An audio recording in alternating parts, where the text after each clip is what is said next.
Hello, friends. Today's big question of the day: did Jesus tell us that we need to do things to be saved?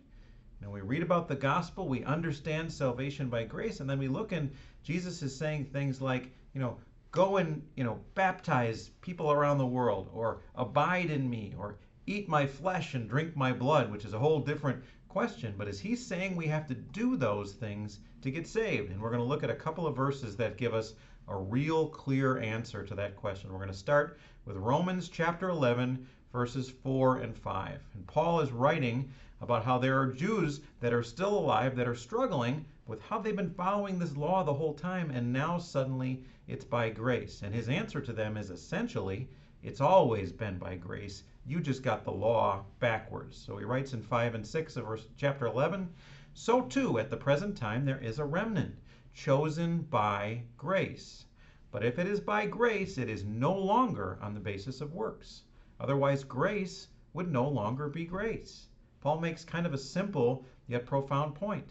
If we're saved by grace, if we're saved by the mercy and gift of God, it can't be on the basis of works. Because if we did a work to earn our salvation, then it's not by grace. Those things are diametrically opposed. Either something's a gift or you earned it. And even if you say you earned part of it, then all of it isn't a gift. So that's Paul's point. And he goes on in Galatians chapter 3. He's talking to people who have been saved and now are being deceived by a group called the Judaizers, coming in and telling them, yeah, you're a Christian, but if you really want to be a Christian, you have to do all these works of the law. You have to get circumcised. You have to follow all the Jewish laws from the Old Testament, or you're not actually saved. And Paul's response, chapter 3 of Galatians, verses 1 through 3, you foolish Galatians, who has bewitched you? It was before your eyes that Jesus Christ was publicly portrayed as crucified. Remember, these people were alive when Jesus died and rose. Let me ask you only this: did you receive the Spirit by works of the law or by hearing with faith?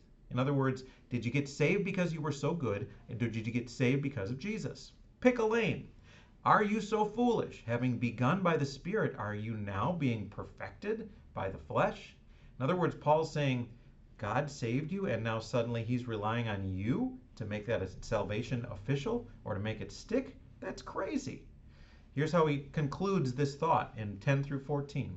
For all who rely on works of the law are under a curse. For it is written, cursed be everyone who does not abide by all things written in the book of the law and do them.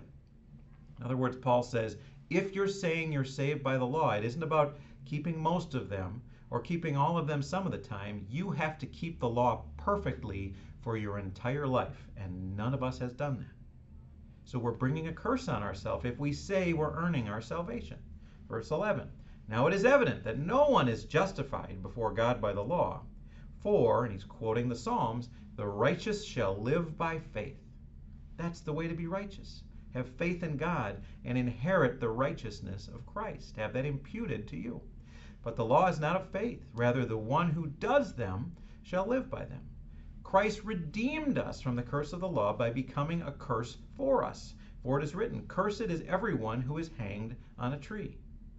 So that in Christ Jesus the blessing of Abraham might come to the Gentiles, so that we might receive the promised Spirit through faith. Faith and the receipt of God's grace through faith, which God gave us in the first place, you can look at Ephesians chapter 2 for that, is the way we get saved. It's not about following the law. The law is there to show us that we can't be saved, that we're not righteous, that we need Jesus, and to point us to him while showing us here's God's will for how we're supposed to be behaving. So when Jesus gives us these commands, he's not saying, do this and that's the way to get saved and that's the way to get right with God. He's saying, do this in response to your salvation.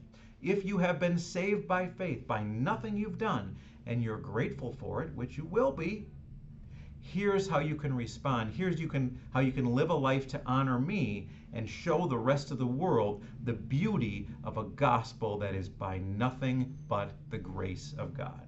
I hope this is a blessing to all of you.